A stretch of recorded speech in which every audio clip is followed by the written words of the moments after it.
Hello and welcome to the Daily Grind here on Latte for Monday, the 3rd of November. And the Arsenal are in the Czech Republic, away in Prague. Thomas Rosicki's Slavia Prague as we play in game week 4 of the Champions. Did you like that? Did you like that? Hello, friend. How are you? I'm joined by Laura Kirk, the Laura Kirk. I'm good. That was beautiful. What a beautiful voice you've got, FK. That's another of your hidden talents. As you say all the best things. How are you, my friend? Because you have been rocking the world in social media content, and I particularly enjoyed your TV production on Travelling Fans, and the TFL rep had me on the floor. How is life in the content creation world? Where'd you get the inspiration from? To be honest, football moves so quickly. I honestly can't keep up. Monday morning is usually quite rife for pundits saying stupid things on a very specific breakfast show on a very specific channel. And today was no different, but sometimes I'm like, you know what, I can't do this anymore. It's too stupid. But my inspiration comes from everyone around me because nobody can go 24 hours without saying something stupid. Well, I tell you what, I've been really enjoying it, and I hope you're enjoying making it because people absolutely love it on socials. And like I say, the TFL lady had me on the floor. Well, it's the weekend. I actually think last weekend was one of the worst as well. I forgot to screenshot it, but every single line had some sort of nonsense with it, and I was just like, "This is what I mean." Like on the weekend, it's just like, "Well, good luck, lads. I know you want to go out, but we're fixing something," or there's no trains on the district line ever. But yeah, that one seemed to resonate with a lot of people as well. Oh, well, I've thoroughly enjoyed it. Well, welcome to the show. Tonight, we're going to look forward to the Champions League game week 4. Things are going really well for us in the Premier League. I will kind of want to get your thoughts on that very briefly. And then we'll take a look at sort of team selections, match predictions ahead of tomorrow night. And welcome to everybody watching. Welcome to channel members, Patreon members. The chat is active already. Evening all, says Paul James. Tomorrow, I want a clean sheet and a set-piece goal. Wouldn't that be lovely? Paz of the Cat, welcome. Evening, FK and Laura Kirk-Francis. Also to all of our new Patreon members. We have hit 100 Patreon members on this channel. There will be an EZA 10 shirt, or a shirt of your choice, actually, to be fair, as a giveaway to reaching such a milestone. Hopefully catching tonight live. Yes, we are live and we are here. My apologies in advance for any dubbing or Wi-Fi issues. I think StreamYard is on a mad one. And again, also Twitter handles, YouTube handles, whatever these are. Some of them are familiar, others not so much. Ampalash, welcome. Hello, everyone. Need the second team out tomorrow to do a job. And then a hate watch, Liverpool taking on Real Madrid. More on that later. Laura, how does it feel in the world of Arsenal for you? I mean, making content feels easy these days. Every player review, every match review, it's like, yep, didn't have much to do. Yep, 9, 10 out of 10. Deciding man of the match these days is really difficult because everyone's so bloody good. We're getting spoiled at the moment. We are really, really getting spoiled, and it's so inevitable each game that you know what's coming, and 3 points are coming, a goal is coming, and I say this as the most nervous and kind of pessimistic fan, and I mean that in a loving way. I mean that in a, I've just been burnt by Arsenal before, but even for me, I'm like, yeah, we're getting 3 points at Burnley. Sunderland might be a bit different, but I still think we're going to get 3 points. And it's a very strange, very lovely feeling. I feel like I'm drunk with Arsenal power. But we've got to keep it humble. We don't have to keep it humble, actually. We've got to keep it humble for the moment, I think, and just go game by game. But everything is pointing in the right direction. It is. I've been describing it to friends and all my sort of guests on the channel over the last couple of weeks as it feels like I'm dreaming. It feels like someone's going to wake me up and there's going to be a rude sort of awakening for me. And I just don't want this feeling to end because we are so good. But like you say, it is just the 3rd of November. and we are 6 points clear, and it's just a nice place to be, and things are motoring along quite nicely. Haroon is in the house. Welcome, Haroon. Happy birthday, happy belated birthday to you. Says Laura Kirk, Francis, as the Avanti TFL was iconic, mate. Honestly, the content is so good. I love it. Aidan Ain says hello, FK and Laura. Kashali says evening all. Marino up front, but who plays in midfield? Let's get on to the team selection shortly. Just before we start tonight's show, quick shout out to my new buddy, Harvey Gratian, who joined me yesterday on the firm for his debut. We talked about how we think we've changed Arsenal, what's different in 2025-26, because we have flown out the blocks and we are very, very difficult to beat. And actually, that's kind of where I want to start with you, Laura, because look at us. Look at us. Exactly. Who'd have thought? We sit so handsomely. We'll talk about the toilet bowl in just a second. Sit handsomely at the top of the Premier League. I know you've just talked about it as being, a really sort of special sort of feeling, and we don't want to get too carried away. But this is much better than I ever thought our first 10 games would be. When the first six fixtures came out, and everyone was like, ooh, Old Trafford, Anfield, ooh, St. James's, Arsenal will be out of the title race by, November. But here we are, 10 games on the board, 25 points, 6 clear of our nearest rival City, who have got a Terminator up front. Liverpool have begun to kind of turn it around with their first win for a while, and they've got important players to come back. But, there are no complaints from me. It's just such an odd feeling. It is, and it's so consistent in terms of it being a real team effort across the board.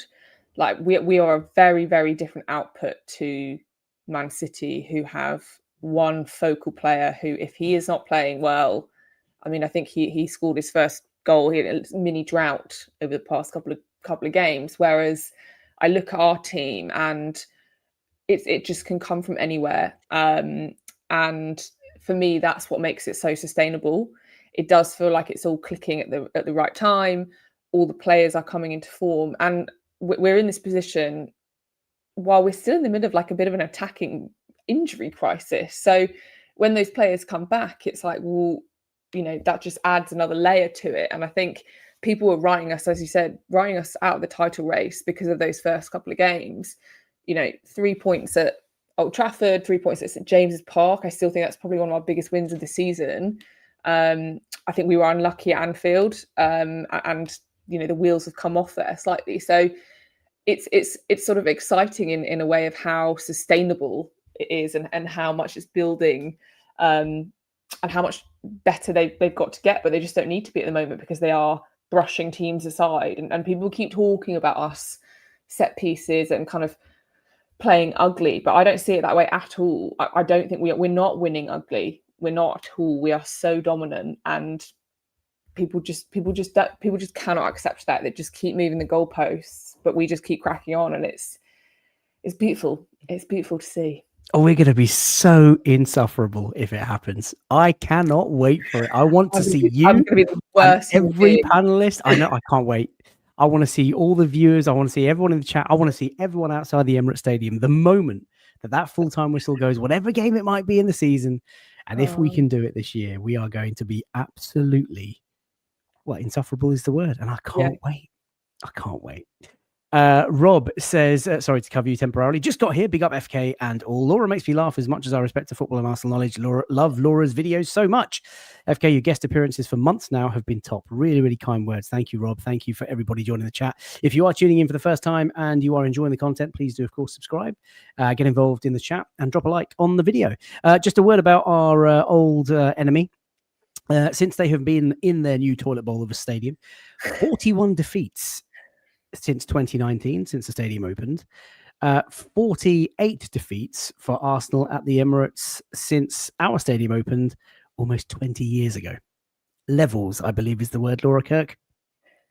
There are levels to this game. Play silly games, win silly prizes, F around and find out. All of those things apply to Spurs. I saw this stat on Twitter, and I was like, that can't be correct. And I could see all the Spurs fans underneath it shamelessly asking Grok. Now, first and foremost, if you've got to ask Grok anything, you need to give your head a wobble. Just have a little Google or have a little think, and then furiously deleting the tweets when it transpired to be correct. But that is one that's phenomenal from us, but that is dreadful from them, which is beautiful. But yeah, great concerts though.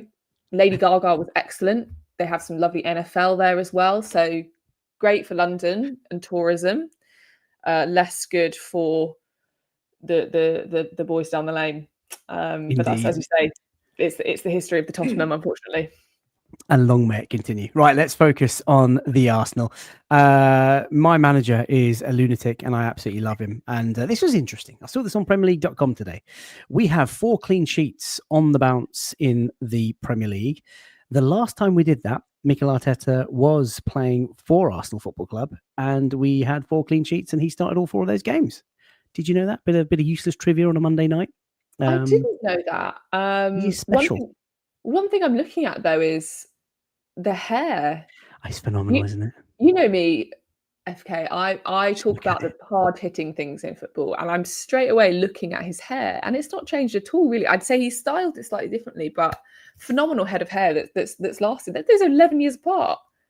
You know, it's just delicious. You have to respect it. You really, really do. I got one thing to pick up. Just complain about Mikel Arteta. I don't think the grey trousers, black jacket combo goes. The sartorial elegance needs a little bit of work there. It does, and it reminds me of like a sixth former. I don't know what, someone who's sort of dressing up for school a little bit, or a solicitor, or someone who works at Deloitte. Like he's got a bit more sauce than that. No disrespect to my accountancy friends, but Deloitte is not cool. Arteta just deserves a bit more sauce. Oh, he's quite right. I train there. It's fine. Don't worry. What a man. Yes, he is. What a man. What a specimen. And more interestingly, since Mikel Arteta took over, look at the set piece FC on the rise. We're at half of what we had last season, and we're only 2 months in. It's absolutely mental. It is, and like, I don't want to go over the set piece conversation again because it's so silly. Oh yes, we do. But go on.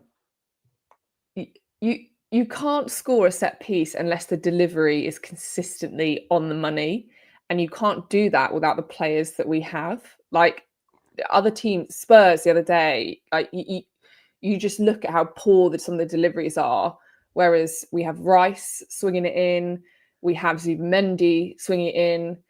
Both of them actually make Saka's corners look a bit inconsistent. To be honest, but you need that level of talent to basically stick it on Gabriel's head. That is not easy. And the same thing with the long throws. Like a long throw is, I think when I looked at it, it's the length of like 5 double-decker buses.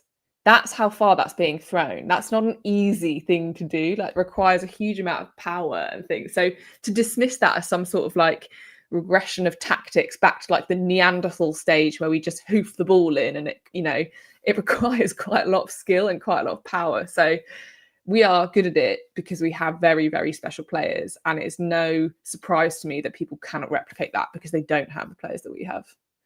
You're absolutely right, but I do find it a little bit jarring that the likes of Tony Pulis have come out in his new fancy column on the BBC. I bet he wore his cap right in that as well. I bet he did, yeah. Just talking about how, he sort of started this whole thing years ago. He was criticized for it, and here's Mikel Arteta doing it, blah, blah, blah. I mean, way to kind of insert yourself into the narrative to try and stay relevant. Like you've not been talked about. Yeah, the only way that you're relevant is because people are memeing you and your silly cap as Arteta. Like, just give it a rest. This is why I love you, chum. Right, let's move away from this and focus on the Champions League, because it is back and it is game week 4. Just to kind of refresh everybody's minds and give people an awful eye test at this time of night on a Monday. That is the standings on the left-hand side, courtesy of championsleague.com. So PSG currently lead the way, joint with Bayern Munich. Inter in 3rd place, Arsenal there in 4th. 8 goal difference for Arsenal, and as you can see, 9 points on the board, so maximum return from the 3 games that we've had. Just to reiterate, importance of finishing as high up as we can in this sort of A. You don't have to go into the knockout round if you qualify in the top 8, and the higher you finish in the top 8, the more chance you've got of playing the second leg at home, which is something that we didn't experience last season.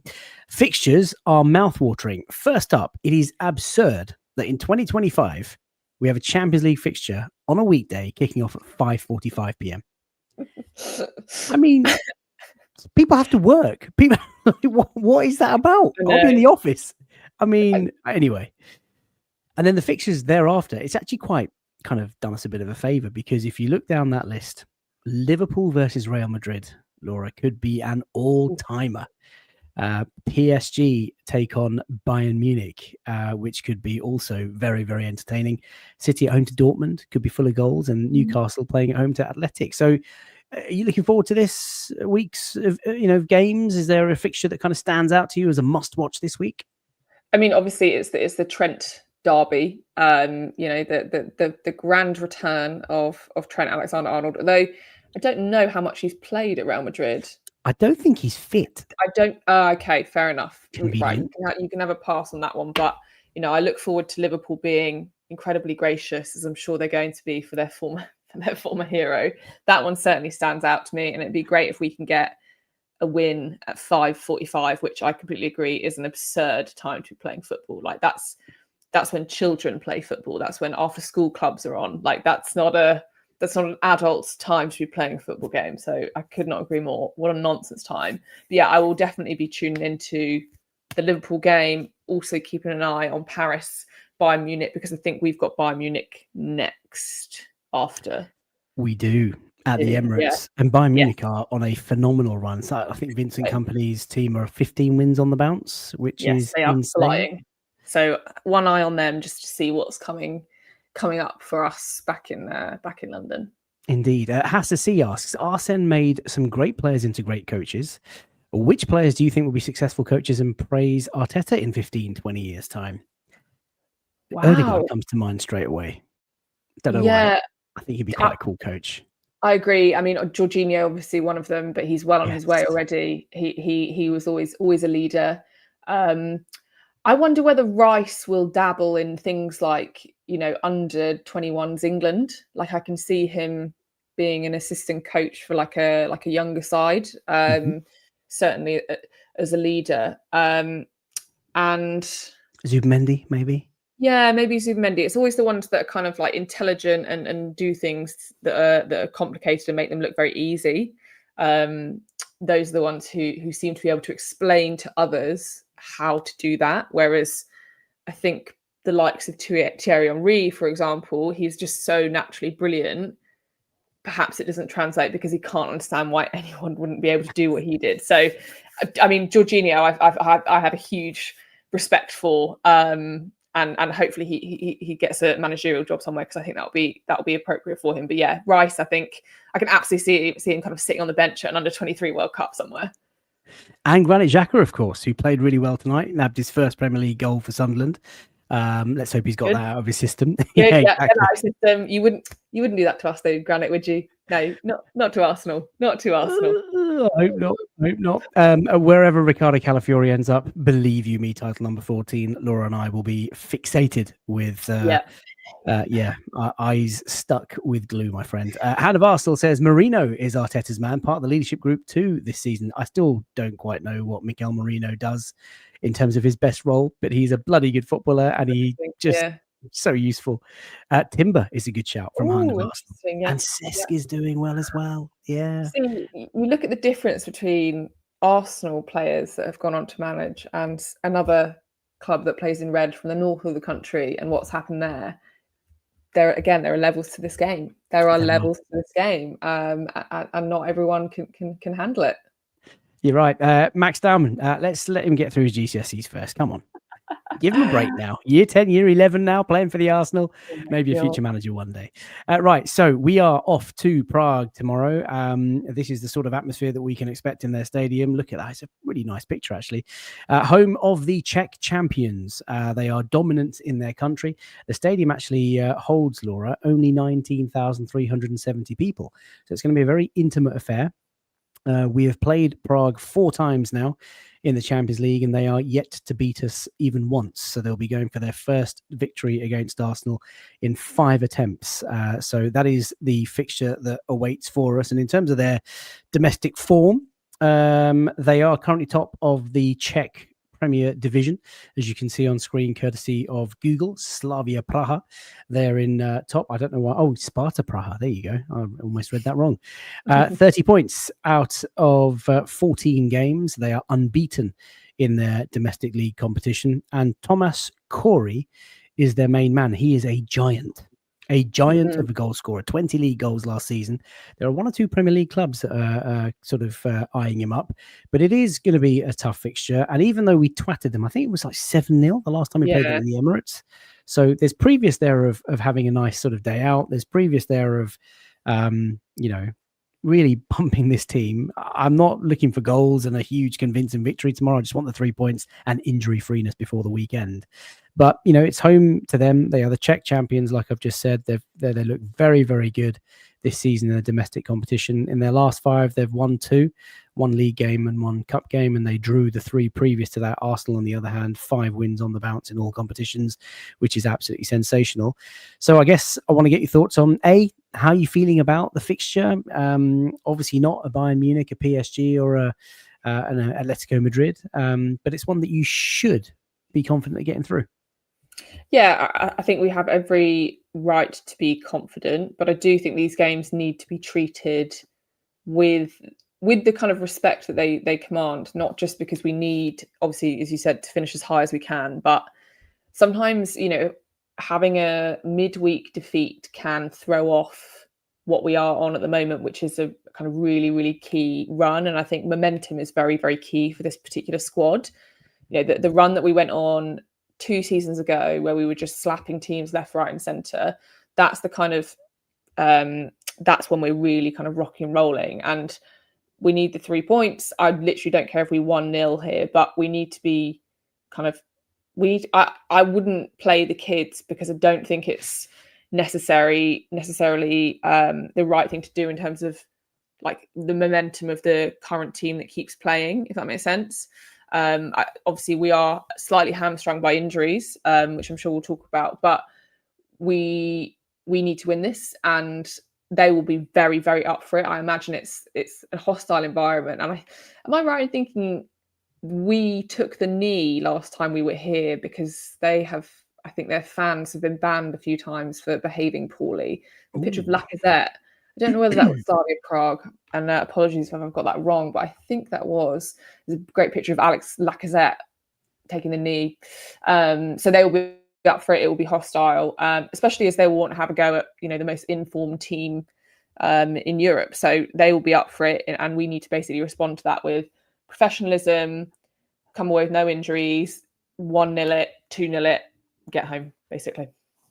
Well, their midfielder David Dudera, great name, says that playing Arsenal in the Champions League this season is a difficult task because they are a side with almost no weaknesses this season, but they will be looking to test themselves, I am sure. And just to your point on the injury crisis, as many of you have said in the chat, it does feel like injuries are going to force changes. Now, before I get your thoughts on the lineup, Laura, just want to go through some of the highlights of Mikel Arteta's press conference today.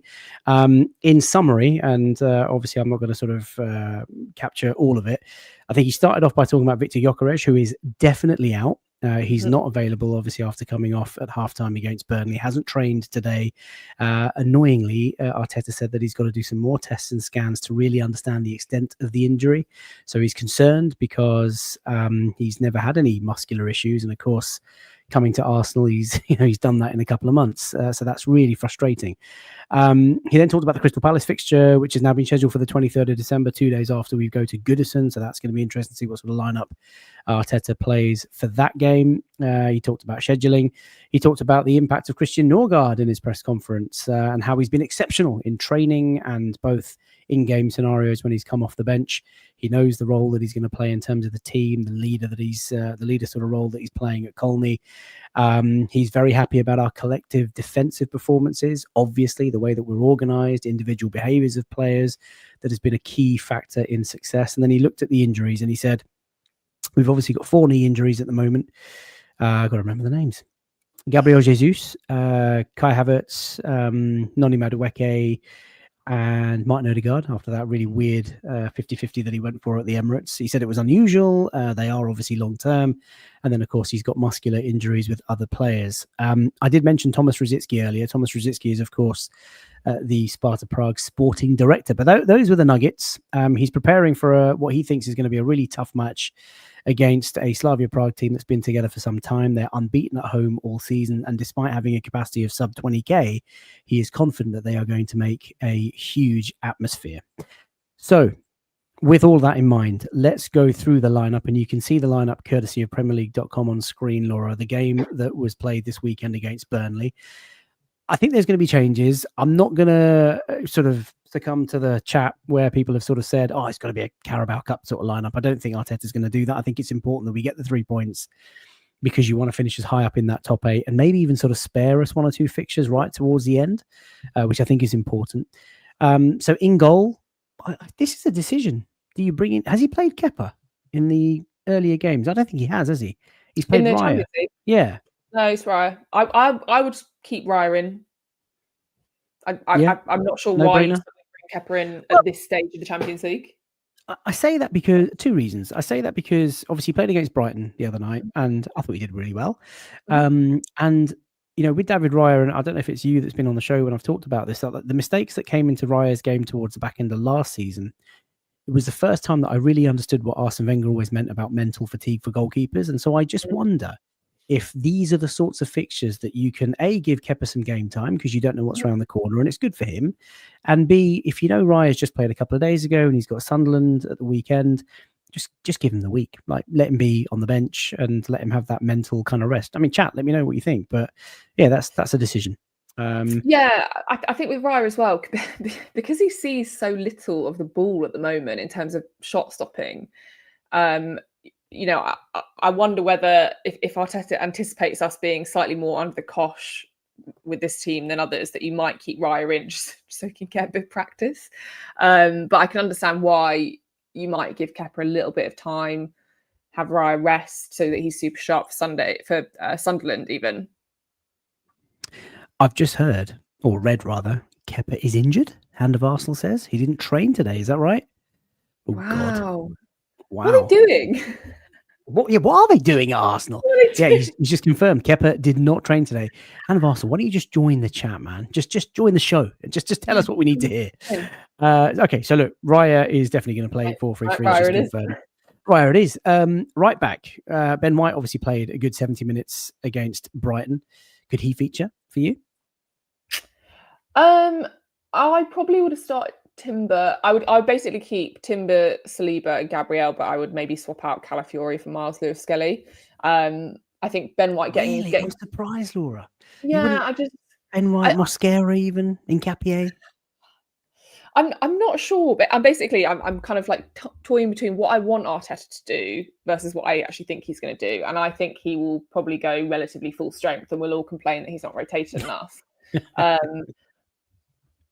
But I don't know whether Saliba is still carrying a bit of a knock from a couple of weeks ago. In that case, fine, I can see why that would happen. But it's kind of like the tension between keeping something that's working really, really well and just continuing to let that roll versus actually utilising our squad depth that we have at the moment, like and bringing in Mosquera in. So I would probably start Timber, Saliba, and Gabriel, but with a view to if we are goals up, they're off even at half time type of thing. But I would probably start Miles Lewis-Skelly as well because he's not had that many minutes. Well, I've got news for you because Ben White is starting tomorrow. So he's going to do this at every position now. So I personally, I'm with you. It's sometimes difficult to kind of differentiate between what you would do and what Mikel Arteta is probably going to do. I'd go, excuse me, Ben White. I'd play Mosquera. Just give one of the two just a night off. Why not? And then play Miles Lewis-Skelly left back. And Piero Nketiah is knocking on the door as well. In midfield, though, we have some challenges because I can't remember now. But Zubimendi obviously came off with a knock, but I think he's suspended anyway. He's suspended, yeah. And Rice is one off a suspension. So I'm not sure I'd risk Rice at all because he'll be suspended for the Bayern Munich game. Rice is definitely starting tomorrow. That's the one selection that's just going to drive us all mad. We'll be like, why is he playing? A, he needs a rest. B, he's going to get booked. What are you doing, Mikel? And that's exactly how we're going to feel. Yeah. Christian Norgard, maybe. I mean, what would you do? Norgard in the middle, Marino in the middle, Eza again, Well, just to give him a bit more familiarity. I'm not sure who plays up front if Gyökeres is out. So, probably Norgard, maybe Ethan, maybe stick in Waneri, and then have Marino up front. Yeah. I mean, the young lad, Harriman Anus, he trained with the first team today. Could maybe play, but I think Marino's going to Marino. Yeah. Trossard's also available though, isn't he? So, and up top, I mean, Saka's going to play, presumably. Gyökeres is obviously out. So Saka, Trossard, no Martinelli. No news on Martinelli. Hand of Arsenal, maybe if you can confirm that for us as well, please. That'd be great.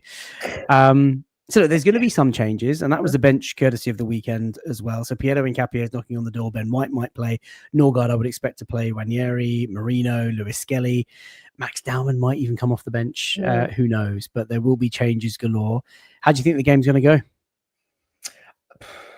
I think it's one of those ones where if we can just get past the first couple of minutes of super intense atmosphere, etc., we should have more than enough to beat them. With no disrespect to their league, it's just a different level.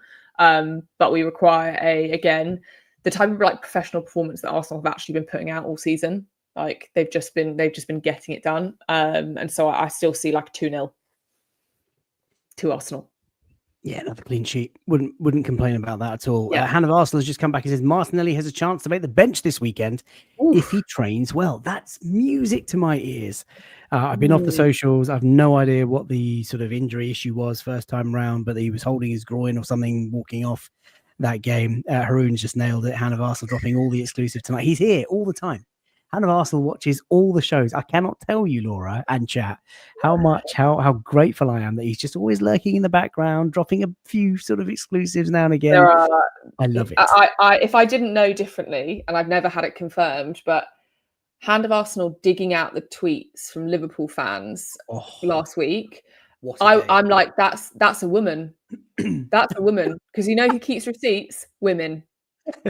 If you say something 5 years ago, I will remember it. A woman will find it and dig it up. But, unless Hand of Arsenal confirm, that's the work of a very, very petty woman. There you go. Do you know what, though? What a day that was. I must have logged on. I missed all of it, but I logged into Twitter and I just felt to myself, Hand of Arsenal woke up that day and just chose violence. Yeah, and he took them apart one. But it was just box office. It was box office stuff on the timeline. Couldn't believe it. It's just, people just forget that there are always receipts. That's how the internet works. And do you know how many bookmarks I've got going at the moment? Hundreds, because I'm waiting for May. I'm waiting for it. And I will be going back. Good. I will be going back to every single person that sent me abuse over the past 10 years. You won't escape me. I can't wait. I might have to take a week off just to tweet all week. Right, let's get through some of the predictions that we've had. So Laura's gone for a 2-0 Arsenal. Mike says 3-0 to the Arsenal. ITZ Jimbo says 3 or 4-0 to the Arsenal. Logical Nonsense Welcome says 3-0 to the Arsenal as well. Mohammed's feeling confident, 3-0. 2-0 says Anaja. He's gone with you. It's Hand of Arsenal is definitely not me. Let me tell you, I barely have time to tweet these days. I don't know why you would think that. I don't even know. Perennial Philosopher. Philosophaster. I don't know what StreamYard's done to all the names. You bloody ruined it, StreamYard. Get it sorted. 2-0 to the Arsenal, he says. Nwaneri and Trossard. Tamina's gone with 6-0. Tamina's always on a mad one. She says Arsenal will smash Sunderland 4-0 or even 6-0. Well, it's on Saturday, but I understand the sentiment. Doug says Big Gabby, good for goals and assists. Magical Marina moment, 4-0. And I predict a clean sheet. 000943 says 2-0. The names are just not rolling off the tongue today. I'm going to go with what am I going to go with? We'll win. We might concede tomorrow just because I think there's going to be rotations and we just don't really give a damn. We're thinking about Sunday already. Saturday already. Sorry, Tamina. And I'll go with a 3-1. That's what I'll do. Right. Yeah, let's do that. Right, well, I think we're going to end it there. Ladies, gents, boys and girls, thank you so much. Hundreds of you watching live on YouTube right now. Please do drop a like on the video before you go. If you're new and you've enjoyed some of the content, please do subscribe to the channel. Anybody who wants to follow Laura, you know where she is on X. Her and her content. Laura Kirk 12. What's the 12 for? I have no idea. I made this Twitter account in 2011. You know, it's akin to when you make your first email. Like it is what it is. And that's just stuck for life. Yeah. I can see. I don't know. Title number 14. I'm getting sick. I'm getting a bit bored of clean sheets. I'll be honest with you. There's nothing to talk about. But listen, enjoy your evenings. Thank you so much. Really appreciate all the kind words. Enjoy the game. 5:45 kickoff tomorrow. So we'll be back with a match reaction video, maybe after the Liverpool Real Madrid game. Doesn't make sense to go live straight after that. So do tune into that, and we'll just take it each day as it comes. So enjoy your Monday night sleeps. Thank you so much, Shan of Arsenal. Amazing show as always. Shout out to Laura, and do check out Laura's content. It is absolutely tremendous. Really, really love it. Makes me smile every day, no matter where I am, Laura. Keep it going. Okay, I'll send your money in the mail. No, but honestly, just keep it going. Thank you everyone for joining. We will see you tomorrow straight after the game. Bye for now.